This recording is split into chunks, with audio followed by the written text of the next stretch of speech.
शिवसेनेच्या निकालावरून सोशल मीडियात बऱ्याच चर्चा रंगल्या। अनेकांनी नाना पाटेकरांचा एक डायलॉग शेअर करून निकालावर प्रतिक्रिया दिली। 1 वर्ष 8 महिने खटला चालून शेवटी अपात्र कोणीच ठरलं नाही, हा मुद्दा देखील सर्वाधिक चर्चेत आहे। पाहूया हा रिपोर्ट। सर्वोच्च न्यायालयाने दिलेला निर्णय काय आहे? भरत गोगावले बेकायदेशीर व्हीप है। टेक्निकल मुद्दे पर शिवसेना नहीं बनी है। कौन एकनाथ शिंदे? कोई एकनाथ शिंदे, कौन भरत गोगावले? नार्वेकरांच्या निकालावर संजय राऊतांबरोबर विरोधक आणि त्यानंतर आता अंजली दमानिया यांनी हे आक्षेप घेतला। महाराष्ट्राचा महानिकाल असूनही निकालाचं वाचन इंग्रजीतून का झालं? जर नार्वेकरांनी किंवा नार्वेकरांच्या सूचनेने ड्राफ्ट तयार झाला तर मग नार्वेकर वाचनावेळी इतके अडखळत का होते, असा प्रश्न दमानिया यांनी उपस्थित केला। निकाल वाचनावेळेला नार्वेकरांना काही वेळा खोकला आला तर अनेक वेळा ते अडखळले। यावरून काय आक्षेप आहेत, त्याला नार्वेकरांनी काय उत्तर दिली आहेत, पाहूया।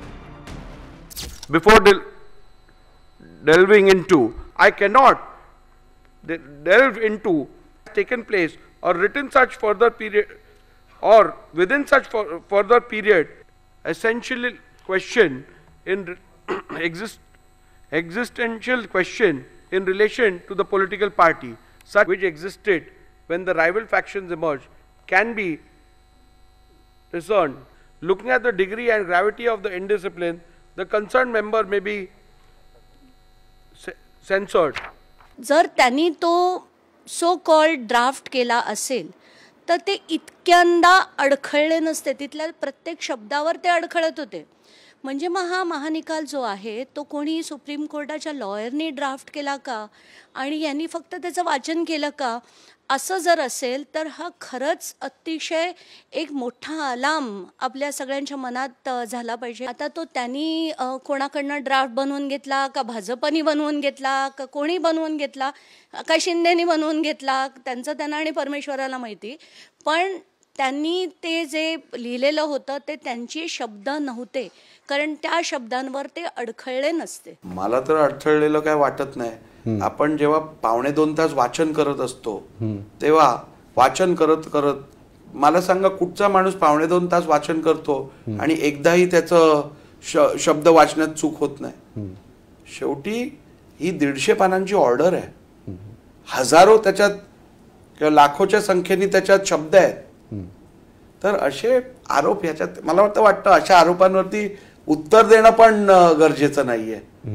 आता उद्या ते बोलतील दिल्ली नाही लंडनवरनं आलेलं, परवा बोलतील अमेरिकेवरनं आलेलं, मग मी काय नाचत बसू दिल्ली लंडन अमेरिका?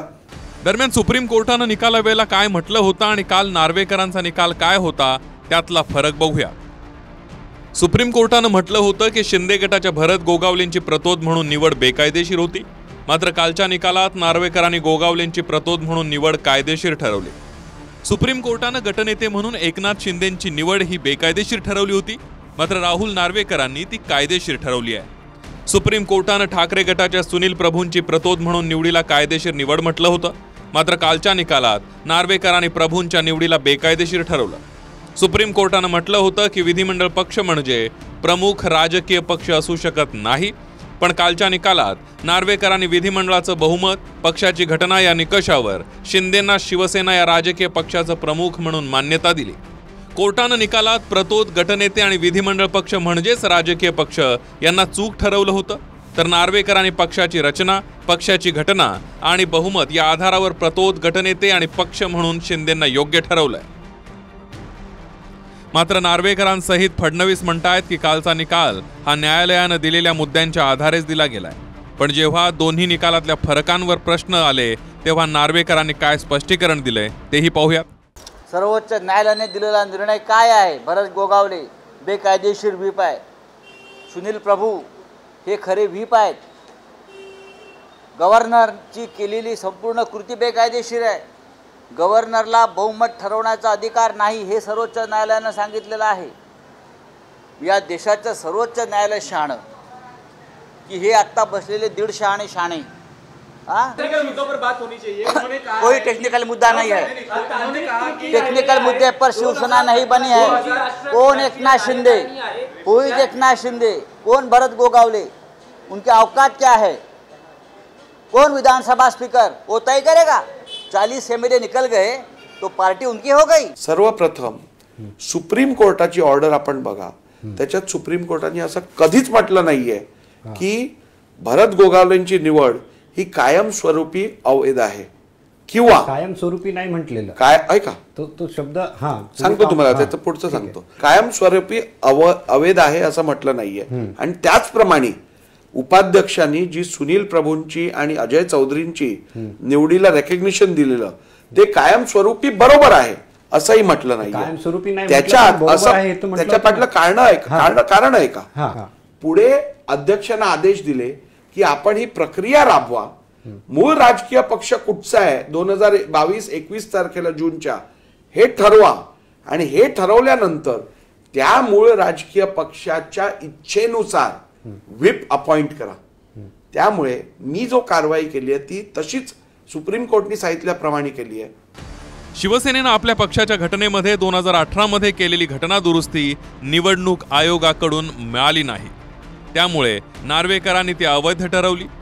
त्यामुळेच उद्धव ठाकरेंना गटनेतेपदावरून शिंदेंना हटवण्याचा अधिकार नसल्याचं सांगितलं. 2018ची घटना दुरुस्ती काय होती तेही पाहूयात. 2018 मध्ये पुन्हा एकदा उद्धव ठाकरेंची शिवसेनेचे कार्याध्यक्ष म्हणून निवड झाली. त्याचं रेकॉर्डिंग आणि व्हिडिओ सुद्धा नंतर ठाकरे गटानं दिलेत. मात्र निवडीचा हा तपशील निवडणूक आयोगाकडे दिलाच गेला नसल्याचा आक्षेप आहे. मात्र जर ठाकरेंना अधिकारच नव्हते तर मग त्यांच्याच नेतृत्वात AB फॉर्मचं वाटप कसं स्वीकारलं असं म्हणत 2019च्या निवडणुकीवेळी एकनाथ शिंदेंनी ट्विट केलेला एक फोटो ठाकरे गटाच्या नेत्यांनी शेअर केलाय. 30 सप्टेंबर 2019च्या व्हायरल फोटोमध्ये शिंदे म्हणतायत की शिवसेना पक्षप्रमुख उद्धव ठाकरेंनी AB फॉर्म देऊन पुन्हा दाखवलेल्या विश्वासाबद्दल आभार. त्यावर ठाकरे गटानं प्रश्न केलाय की जर पक्षप्रमुख पदच मान्य नव्हतं तर मग त्यांच्याच हातून AB फॉर्म कसा घेतला. जे नार्वेकर सांगतात की 2018ची घटना दुरुस्ती निवडणूक आयोगाकडे पोहोचवली नाही तर मग 2018चे AB फॉर्म कसे काय या सगळ्या लोकांना चालले. जे AB फॉर्म घेऊन लोक आमदार झाले त्या आमदारांना नार्वेकर कसं काय संस्थेमध्ये किंवा त्या एकूण सरकारमध्ये बसू देऊ शकतात. परंतु त्यांनी काल ज्या पद्धतीने की मी किती भाजपचा हस्तक आहे म्हणजे इथून पुढे लोटस ऑपरेशनच्या नावाखाली भाजपा कुठलाही पक्ष फोडू शकते आणि असा पक्ष फोडला तर नार्वेकरांचा संदर्भ देत त्याला राजमान्यता अधिमान्यता मिळू शकते. हा बेंचमार्क काल राहुल नार्वेकरांनी दिला. AB फॉर्म दिले ते चुकीने दिले गेले होते की बरोबर दिले गेले होते हे ठरवायचा अधिकार मला नाहीये. तो कोर्टाने पण मला दिलेला नाहीये. परंतु त्या पक्षाच्या कॉन्स्टिट्यूशन प्रमाणे इतर निर्णय झालेले आहेत की नाही हे बघण्याची जबाबदारी मला कोर्टाने. मी तुम्हाला एक वकील म्हणून नाही मी आपल्या पूर्ण करतो. म्हणून एका क्षणी चूक झालेली म्हणून ती चूक आता कंटिन्यू करायला द्यायची हे लॉजिक काय मला पटणारं नाहीये. One wrong cannot justify the other. माझ्या समोर जे रॉंग रेक्टिफिकेशनला आलंय ते मी रेक्टिफाय करणार. जे पूर्वी रॉंग झालं असेल त्याच्याबद्दल ज्यांना दाद मागायची असेल त्यांनी जावं कोर्टात किंवा जावं इलेक्शन कमिशन. तुर्तास मात्र जो खटला गेली 1 वर्ष 8 महिने चालला त्याला पात्र अपात्रते संदर्भात निकाल प्रत्यक्षात झालाच नाही. म्हणजे कोर्टानं राजकीय पक्ष कोण हे ठरवून कोण पात्र आणि कोण अपात्र याचा निर्णय घेण्याचं नार्वेकरांना सांगितलं होतं. मात्र नार्वेकरांनी दोन्हीकडच्या आमदारांना पात्र ठरवलं. त्यावरून सोशल मीडियावर राज ठाकरेंनी नाना पाटेकरांच्या मिमिक्री वेळी केलेला हाही चांगला तोही चांगला हा डायलॉग व्हायरल होतोय. सगळं सुधारलं पाहिजे रे. सगळे जण चांगले असतात. हाही चांगला तोही चांगला तोही चांगला. नका रे असं नका वागू रे. काय आता काय कुछ तो लोग कहेंगे लोगों का काम है कहना. असं बोललं तरी असं केलं तरी बोलणार तसं केलं तरी बोलणार. लोक काय बोलतात ह्याचा विचार करून कधी न्यायाधीशाच्या भूमिकेत आपण उत्तर देऊ निर्णय घेऊ शकत नाही. Bureau report TV9 Marathi.